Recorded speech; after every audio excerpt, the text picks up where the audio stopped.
আসসালামু আলাইকুম প্রিয় শিক্ষকগণ, আপনারা কেমন আছেন? আশা করি অনেক ভালো আছেন। আসসালামু আলাইকুম। আমি হাজির হয়ে গেলাম আপনাদের সামনে শাহিন সিকদার। ভিডিও থাম্বনেল দেখে আপনারা বুঝতে পারছেন আমি কী বিষয় নিয়ে আলোচনা করব। তবে তার আগে একটু বলে নিই, যারা আমাকে অনেক বাজে মন্তব্য করেন,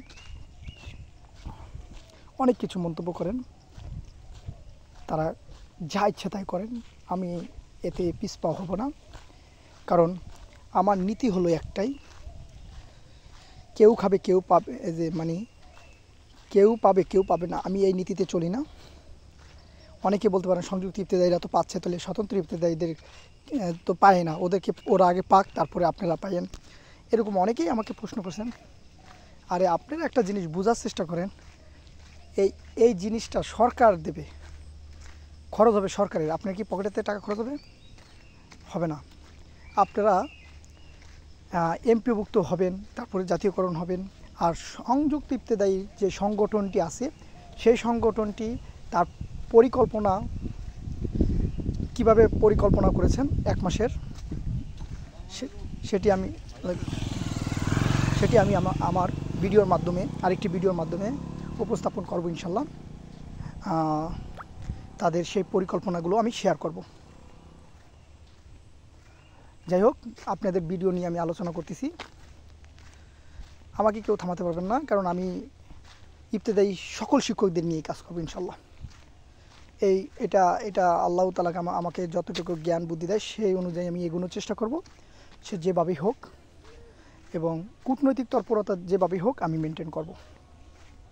এবং আমার দাবি শুধু সংযুক্তদের জন্য নয়, আবার শুধু স্বতন্ত্রদের জন্য নয়, সবার জন্য আমার দাবিগুলো আমি উপস্থাপন করব। স্বতন্ত্র যদি এমপিভুক্ত হয়, তাহলে তারা কাদের সাথে মিলে যাবে? ওই সংযুক্ত ইফতেদায়ী মাদ্রাসার শিক্ষকদের সাথেই তো মিলে যাবে, সমান সমান পর্যায়ে হয়ে যাবে। তাতে কি হলো? লাভ হবে? কোনো লাভ হবে না। সামান্য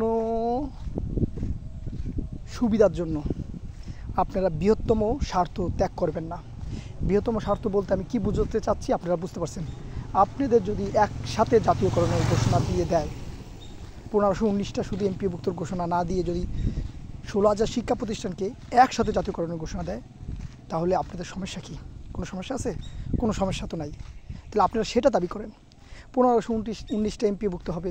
আরে বাবারে, এইটা আমি আপনাকে এখন বলে দিচ্ছি, আল্লাহ যদি বিমুখ না হয়, এই 1519টা সর্বনিম্ন এমপিভুক্ত হবে, এটা নিশ্চিত থাকেন আপনারা। হ্যাঁ, এটা কোনো ভুল হবে না। কিন্তু 1519টা স্বতন্ত্র ইফতেদায়ী মাদ্রাসা শুধু এমপিভুক্ত করার জন্য কি আপনারা আন্দোলন করেছেন? যদি তার জন্য আন্দোলন করে থাকেন, তাহলে ঠিক আছে। আজকের পর থেকে আমি আপনাদের ভিডিও আমি কোনো কূটনৈতিকভাবে স্বতন্ত্র কথা উল্লেখ করব না। শুধু সংযুক্ত ইফতেদায়ী মাদ্রাসাকে কীভাবে কূটনৈতিক পরিচালনা চালাতে হয় সেটি আমি চালানোর চেষ্টা করব। তবে এরকম হিংসাত্মক বিদ্বেষ মনোভাব আমি নেব না। আমি সংযুক্ত এবং স্বতন্ত্র ইফতেদায়ী মাদ্রাসাকে জাতীয়করণের জন্য এবং কূটনৈতিক তৎপরতা চালিয়ে যাব, এটুকু বিশ্বাস আপনারা রাখতে পারেন। সো আজকের ভিডিওর মূল টপিকসে আমি চলে আসি। আজকের ভিডিওতে আপনারা বলছেন স্বতন্ত্র ইফতেদায়ী মাদ্রাসার শিক্ষকরা কি আসলেই বাজেট নেই? এমনই যে এই নিয়ে বিস্তারিত আলোচনা করব। আপনারা অনেকে আমাকে কমেন্টে বা মেসেজে জানিয়েছেন স্বতন্ত্র ইফতেদায়ী মাদ্রাসার কি বাজেট, যে বাজেটটি উপস্থাপনা করা হয়েছে সেই বাজেটে কি স্বতন্ত্র ইফতেদায়ীদের জন্য কোনো বাজেট রাখা হয়নি? আসলে আপনারা এখনও পর্যন্ত বুঝতেছেন না। আপনারা স্বতন্ত্র ইফতেদায়ী মাদ্রাসা, আপনারা যদি বাজেটও পান, তাহলে কি আলাদা বাজেট পাবেন? হ্যাঁ, কখনোই আলাদা বাজেট পাবেন না। কেন পাবেন না? কারণ আপনারা কার আন্ডারে? মাদ্রাসা অধিদপ্তরের আন্ডারে, কারিগরি ও মাদ্রাসা অধিদপ্তরের আন্ডারে। তার মানে সংযুক্ত যেখানে আছে আপনারাও ঠিক সেখানে আছেন, যে দাখিল যেখানে আছে আপনারাও সেখানে আছেন, তাদের ক্যাটাগরিতে আছেন। কিন্তু আপনারা বেতন ভাতা পান না। এই বেতন ভাতা যেন পান, জাতীয় স্কেলে যেন পান, সেই জন্য আমি আপনার চেষ্টা করে যাচ্ছি ইনশাল্লাহ, আর চেষ্টা করে যাব। আমার এই ভিডিওর মাধ্যমে, আমার মেসেজের মাধ্যমে, মানে আমার কূটনৈতিক তৎপরতার মাধ্যমে আমি এটি চালিয়ে যাব। চলো, এখন আপনারা হয়তো বা বুঝতে পারছেন যে স্বতন্ত্র ইফতেদায়ী মাদ্রাসার যে বাজেট হয়েছে সেটা হলো, যদি বাজেট হয়েও থাকে সেটি আলাদা কোনো বাজেট হবে না, সেটি হবে মাদ্রাসা কারিগরি ও মাদ্রাসা শিক্ষা বিভাগের দপ্তরে ওটা হবে, মাদ্রাসা অধিদপ্তরের আন্ডারে চলে যাবে ওই বাজেটটা, ওইখান থেকে আপনারা বাজেট পাবেন। কারণ এখনও পর্যন্ত মাদ্রাসার শিক্ষা ব্যবস্থায় আলাদা কোনো সেক্টর নাই ইবতেদায়ী শাখার জন্য। সো আপনারা বুঝতে পারছেন তাহলে বাজেটটা কোথায় চলে যাচ্ছে।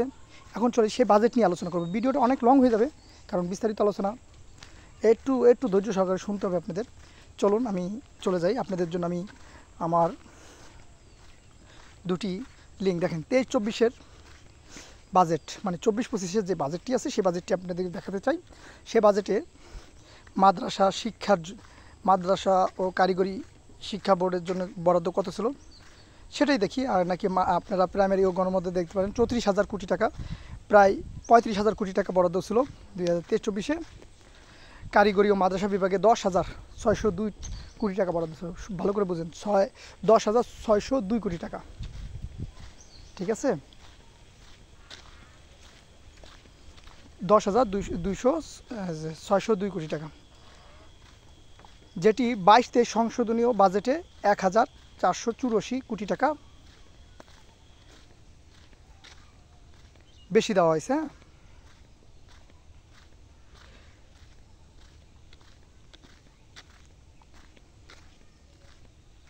আপনারা বুঝেন 10,602 কোটি টাকা বরাদ্দ দেওয়া হয়েছিল 23-24 অর্থ বছরে, এবং 22-23 অর্থ বছরে তার থেকে কত টাকা বেশি দিছে, 1,842 কোটি টাকা বরাদ্দ।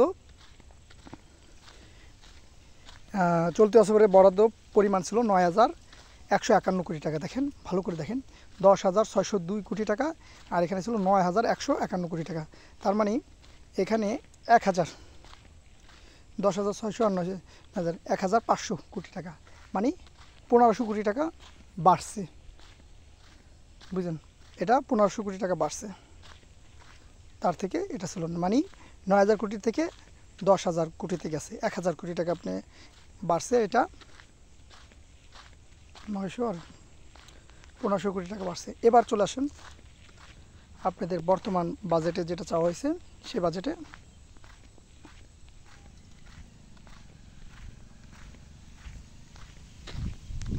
ডেলি স্টার ক্যাম্পাসে আর আমাদের একটি নিউজ ডেলি ক্যাম্পাসের মাধ্যমে ইতিমধ্যে আপনারা জানতে পেরেছেন সংযুক্ত স্বতন্ত্র ইবতেদায়ী মাদ্রাসার জাতীয়করণের দাবিতে যে দাবিগুলো আমরা উপস্থাপন করছি সেই দাবিগুলো ডেলি ক্যাম্পাস কিন্তু উপস্থাপন করেছেন। আচ্ছা যাই হোক, এবার এই অর্থ বছরে দেখেন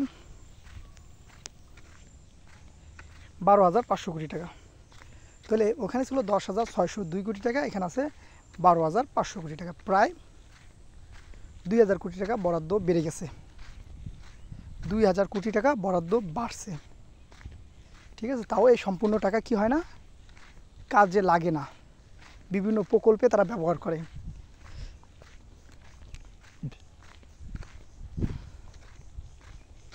সো আপনারা বুঝতে পারছেন আপনাদের এই যে বাজেট দিচ্ছে এই বাজেটে আপনাদের চিন্তা করেই দেওয়া হয়েছে সম্ভবত। এখানে 2,000 কোটি টাকা মানে 500 কোটি টাকা বেশি বরাদ্দ দেওয়া হয়েছে। এই 500 কোটি টাকা স্বতন্ত্রের জন্য আছে কি না সেটা জানতে হবে। আর আপনাদের বাজেট যা হবে তা মাদ্রাসা ও কারিগরি